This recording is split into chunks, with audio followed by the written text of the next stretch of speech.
Hello, and thank you to MCTV for providing me this opportunity to talk to you about the Eastside Soup Kitchen located in Saginaw. My name is Diane Keenan, and I am the Executive Director of the Eastside Soup Kitchen. We're located at 940 East Genesee in Saginaw. We have been in service for 42 years. We serve lunchtime meals every day, Monday through Friday. We offer our meals from 11 to 12. We have been outdoors serving meals since 2020 due to the COVID-19 virus. We have served as high as many as 993 meals in one day. Currently, our numbers have lowered, and we're serving around 575 guests per day. We're glad to say that some folks are getting back to work and they're providing for their family a little easier now than during the height of the pandemic. We are opened our doors for anyone, regardless of your age or your race or your sex. It doesn't matter. We're a non-judgmental zone, just like Planet Fitness. Everyone is welcome. We do see that we have more senior citizens at this time, which is quite disheartening. We have a lot of senior citizens coming through, and they're sharing stories that they're taking care of their grandchildren, and of course that affects their budget for their food. So they come to us for help, and we gladly support them. Today I'll give you an idea of what one of our meals is like. Our guests today received meatloaf, which was homemade by our great cooks. They had mashed potatoes and gravy. They had corn, and then for dessert they had white cake. So our cooks and our baker, they do prepare everything in our kitchen, and it's generally homemade from scratch. We have one of our cooks who loves to bake, so she's been known to make homemade pizza dough, homemade hamburger buns, garlic toast, breads. The aroma of cookies at the soup kitchen. They are so, so good. Our guests absolutely love them. So like I said, we're open 5 days a week, Monday through Friday. But if there happens to be a fifth Saturday in a month, we serve breakfast. And in that breakfast, our guests will come in and they will have eggs and pancakes and bacon and sausage, hash browns, coffee, juice. It's a big, hearty, nutritious meal. We also have what's called a blessing barn. The blessing barn was made by one of our volunteers, bless his heart, and it's a really nice size. And we fill that with canned goods or any shelf staple items for our guests, so that when we're not open, especially on the weekends, our guests have a place to come and get some food. In there, we provide grocery bags so they can bag up the food that they choose, and we also have can openers there. Some people don't think about the can openers. Well, just consider, if you were homeless and living on the streets, how are you going to open this can? It's bad enough that they don't have anywhere to heat the food, but at least this way they're able to open the can and have a meal. We also offer two options to our guests. Our guests are able to come indoors and dine in our dining room, which I will notice that they sit at the same tables because they like to have fellowship with their friends. So they meet up there and they have a hot, nutritious, and tasty meal. For those who are not comfortable in coming into the soup kitchen at this time, they're able to drive through. And we have volunteers out in our parking lot, and the people just come in, they get their food, and they can leave. We offer two options so we can serve more people and meet their needs.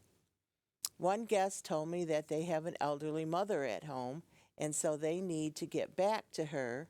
So coming through the drive-through system works a lot easier for them because it's less time consuming, and unfortunately they don't have time to come in and visit with the other guest. We also serve extra food on these days. So say you come in and you're having lunch or you're outdoors picking up your lunch, we have food donated from Hidden Harvest, a food rescue agency that is located in the same building as we are. They provide us with breads. So we may have hot dog buns, hamburger buns, loaves of bread, bagels, dinner rolls. It just varies. And so the people can also get their breads that day to take home with them, as well as, depending on the time of year, we may have fresh fruit, we may have fresh vegetables, or we may have something that you need for your house that's not food. For instance, we've had light bulbs that were generously donated from Consumer Power. We have had plastic that you use to put on your windows to help shield the cold air from coming in. So things that you might not think of, but people need, and they do add up in cost. We also receive food from local farmers. So in the summertime and in the fall, our farmers come in and they bring us tomatoes and cucumbers and onions and maybe potatoes, and whatever they have, they share with us, and that's wonderful. Also, we have a relationship with the Freeland Prison. The inmates there plant a garden, and then they donate all this fresh vegetables to us. And I particularly love this program because it's full circle. You see the inmates giving back to their community. They're learning a skill as they plant and grow these products, and then they donate them. Also, another thing that the prison inmates do for us are they make greeting cards. So at Christmas time, they make hundreds and hundreds and hundreds of beautiful, beautiful Christmas cards for our guests. So some of the things that we also offer at the soup kitchen, besides food, if you're thinking about it, a lot of these folks don't have transportation. So they can't get to a doctor like maybe you and I can, or to a dentist. So we have a mobile medical clinic that comes in every other week, and they park in our parking lot, and they offer services to our guests. Might be for mental health issues, substance abuse issues, or medical issues, and of course, the COVID issues. We also have a dental bus that comes in, again, in our parking lot and parks, and they're able to see our guests and help them with their dental needs. We have HIV testing at the Eastside Soup Kitchen. We have folks come in and help people fill out their insurance forms to see if they're eligible for Medicare or Medicaid or both. We have had people come in and they've helped register folks so they could vote. We do anything we can to include everyone and help meet their needs. Of course, a lot of our guests are homeless, so we try to provide resources for them to get housing or to get help. We're located near many shelters, such as the Mustard Seed, which is for women and their children, the Odyssey House, which is for different locations for men and women having substance abuse issues. We also are near the Rescue Mission, where a lot of our folks walk down every day to get a meal from us. We also have guests that come from RCO, which is a men's shelter, and there's a whole lot others that we network with, because it really does take a village to care for everyone in the city. Our doors, again, are open for everyone. not just who live in the city or not even just who live in Saginaw County. When we have food distributions, and by that I mean we have a semi-load of food coming from the Food Bank of Eastern Michigan, which contains about 17 to 20,000 pounds of food. We have folks coming from all over, some from Midland, some from Sanford, some from Bay City, Hemlock, Chesaning, Burt, all over, because as we know, this pandemic has really affected the way people live and limits to what they can do and what they can get. So next month, April 11th, the Saginaw Health Department is visiting the Eastside Soup Kitchen, and they are going to provide an opportunity for folks to get a COVID shot if they haven't had the vaccine yet, or maybe they need the booster. We'll have that. We also had pharmacists in from Walmart, and they provided flu vaccines. So as you see, we really try to meet the needs of anything you can think of that they may need, but they have difficulty in getting to, whether it's transportation or a physical limitation. We take all that into consideration. So our guest, a lot of people wonder, or they have a preconceived notion about our guest. That's not fair. Let me tell you about some of our guests. We have a gentleman who was homeless, who still is homeless. And he came in one day and he shared that he was so upset because he was sleeping near a college and some college students were walking by him and making jokes and taking pictures and saying cruel things to this gentleman. Little did these folks know that this gentleman at one time was a pharmaceutical rep. He had a good job, highly intelligent, but something happened in his life and he ended up homeless. Folks, we need to remember that this could happen to any of us at any time. Life can change tomorrow. It could change later today. We just don't know. Another guest we have is a veteran who once again is homeless. He has mental health issues, so he really is in difficulty of accepting help. But he's at the Eastside Soup Kitchen regularly. We are his family. He comes in and he eats his meals and he has a hot cup of coffee. And each week he'll ask for a new garbage bag, a clean garbage bag. Can you imagine? He has to carry all his belongings along wherever he goes, and he carries them in a garbage bag. We know every week that this particular person is going to come in on Fridays, and every Friday he's going to want 3 loaves of bread. So, of course, we're happy to provide that for him. We also have, like I said earlier, a lot of senior citizens. It's so sad. In our country, we should not ever put a senior citizen in a position where they need to go out and seek food, or a veteran. It is so, so important that you stop and think of these other folks and to realize how blessed we are for everything we have. We had a mother drive through when we were having a large food distribution. She had several young children in her van. I asked her if she'd like an extra box of food, and she said, "No, I can't take it."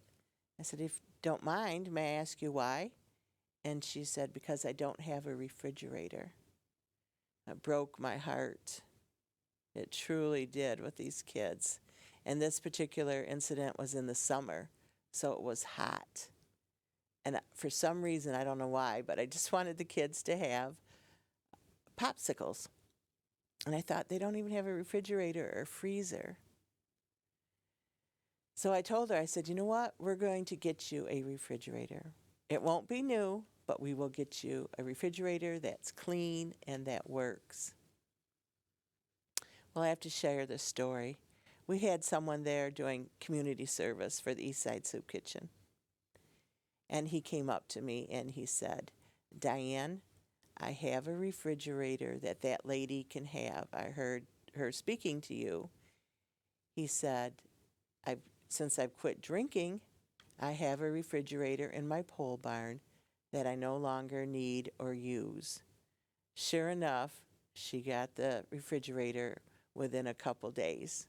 And guess what? We made sure she got popsicles for those little kids. So you just love to see things like that happen.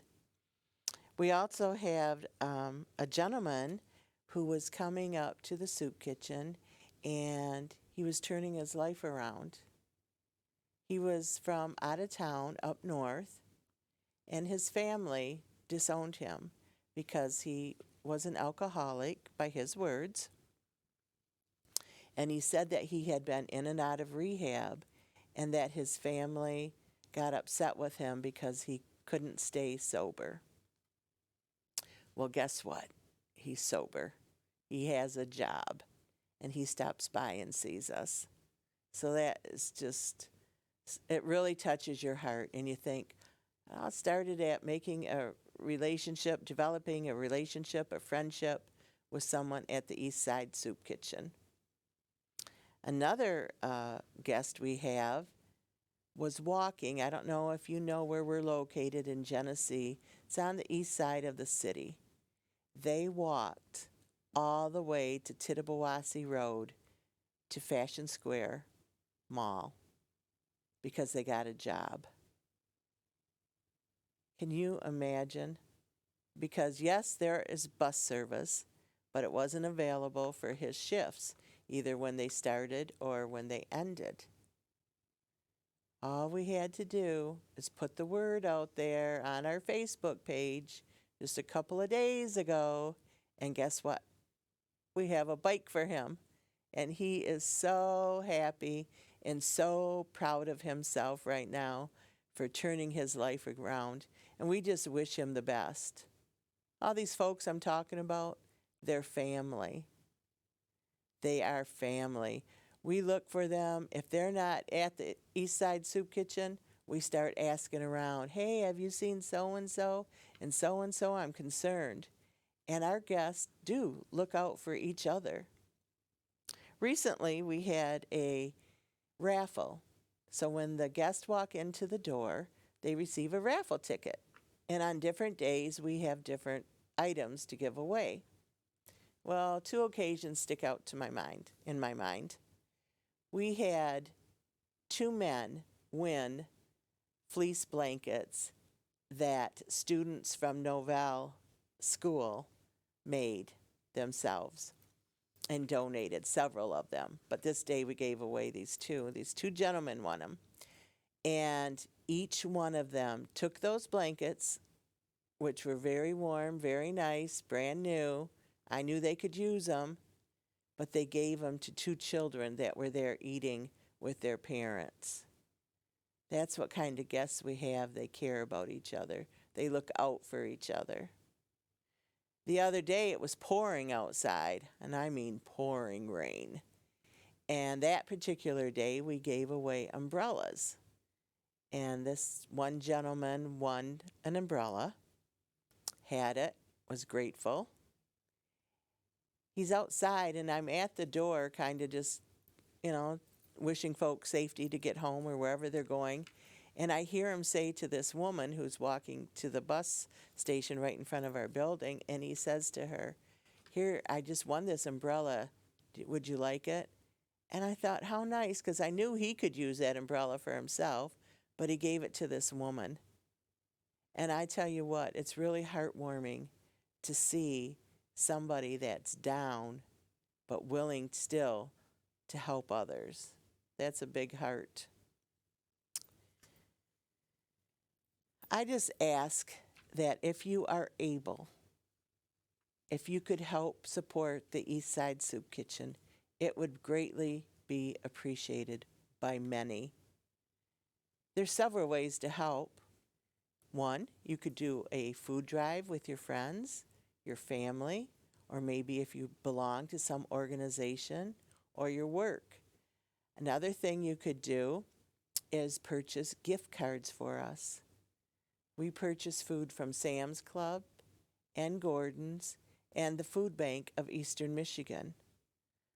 The price of food right now, as we all know, is extremely high, and it takes a lot to feed almost 600 people a day. So if you could provide any of that, that would be great. We also have folks that go on to Amazon and they order from our wish list and they just have it shipped to the soup kitchen, which is something you could do from your local Meijer's or Kroger's. It all helps no matter what you do. We also accept monetary donations and we accept your time. If you'd like to come be a volunteer at the East Side Soup Kitchen, we can use you Monday through Friday. We need volunteers from 8 in the morning until 2 in the afternoon. Doesn't mean you have to come in for that entire time. You can pick and choose your hours, your days. If you want to come in at 8 in the morning and help prep food for 2 hours and leave, that's fine. If you want to come in at 10 and get ready to serve people, that's great. If you want to be outdoors, you can be outdoors serving. If you want to be in the dining room right with the guest, awesome. We need you in all capacities. And I'm telling you, once you come and once you serve, you'll be back because you'll get hooked. It is a humbling and rewarding experience. I really like when people come together as a family.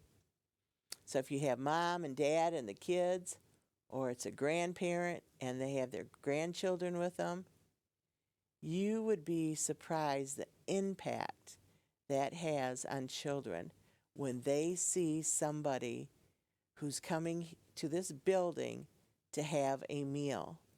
And we always explain to folks, to our volunteers, that maybe this person is coming into the soup kitchen and they want 3 meals. Guess what? They get 3 meals. No questions asked. Why? Because maybe they didn't have breakfast. Maybe they don't have anything at home for dinner. Maybe they have grandchildren at home, a grandma at home, whomever, somebody they care about. Or maybe they just want seconds. Our food is pretty good. Please excuse me. I'm talking a lot, so I needed to refresh. So again, we just ask that you consider, you can bring in your place of employment. Some of your employers will let you come. We also have church groups, school groups, excuse me, live TV for you, scouts, social service clubs, families, or individuals. Everyone's welcome. You can learn more about the Eastside Soup Kitchen and all its goings on by having a tour. Again, the folks I just spoke about, bring your family. Come in by yourself. Bring your church group. Bring your Rotary Club. Bring whoever. And come and take a tour and see what it takes to provide this meal. And again, just think, it's just not once a month. It is every day. We need food for over 500 people. So it takes a lot of food, a lot of time, and a lot of people to provide that food. It's so much more than just providing food. We provide hope. We provide a safe place for people to come in, to be cared for. We do a lot of fun things. We play music. If it's Christmas, we have Santa Claus. Easter's coming up. Guess what? Easter Bunny will be there. and we'll have Easter eggs and candy and a lot of fun. So I ask you, please visit our webpage or visit our Facebook page or give us a call, and all that information will follow. And just come and check us out. And please, if you are in a position to help us, please do so. And I just thank you for your time. Thank you to MCTV for providing me this opportunity to share a little bit about the Eastside Soup Kitchen located in Saginaw. Thank you.